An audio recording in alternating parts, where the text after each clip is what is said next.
محبت کا تقاضا یہ ہے کہ ہم نبی کریم صلی اللہ علیہ وسلم کی سنت کے مطابق عمل کریں. ہم اپنے خواہشات کے مطابق، اپنے رسومات کے مطابق ہم عمل نہ کریں.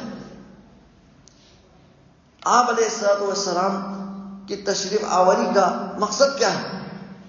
بلکہ تمام انبیاء کرام کا جو ان کی بعثت کا جو مقصد ہے، جو اللہ نے فرمایا وما ارسلنا من رسول الا لیطاع باذن اللہ، ہم نے کسی بھی رسول کو مبعوث نہیں کیا مگر اس وجہ سے، اس مقصد کے لیے مبعوث کیا تاکہ ان کی اطاعت کی جائے، ان کی اقتداء کی جائے. کیونکہ اللہ نے کسی کو نبی بنایا تو اس کا مقصد یہ ہے کہ اللہ رب العالمین نے اس کے اوپر شریعت نازل فرمائی، آسمانی کتابیں نازل فرمائی.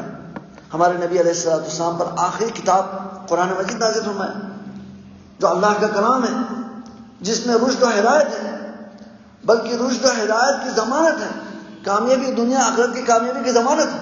یہ کتاب نازل فرمایا، سب سے عظیم اللہ کی ایک نعمت ہے قرآن پاک. اب اس قرآن کو اللہ رب العالمین نے اپنے نبی کریم صلی اللہ علیہ وسلم کے قلب اطہر پر نازل فرمایا، اور آپ کی یہ ڈیوٹی لگائی کہ آپ نے اس قرآن کی آگے جا کے عملی تفسیر کرنی ہے، لوگوں کو سمجھانا ہے. وَأَنزَلْنَا إِلَيْكَ الذِّكْرَ لِتُبَيِّنَ لِلنَّاسِ، ہم نے اس قرآن کو آپ پر نازل فرمایا کہ تاکہ آپ لوگوں کو کھول کھول کے واضح کریں، اس کی وضاحت کریں. اللہ رب العالمین نے قرآن میں فرمایا کہ وَأَقِیمُوا الصَّلَاةَ، نماز قائم کرو، وَآتُوا الزَّکَاةَ، زکوٰۃ ادا کرو.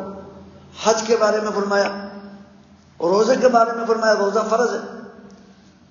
اب ہم نے نماز کس طرح پڑھنی ہے، اور روزہ کس طرح رکھنا ہے، حج کس طرح ادا کرنا ہے، اب اس کی عملی جو سمجھانے کے لیے آپ علیہ الصلوۃ والسلام کی ڈیوٹی لگائی. اب یہ قرآن ہے اور آپ علیہ السلام کی سنت ہے، آپ کی سیرت ہے، آپ کے احادیث ہے.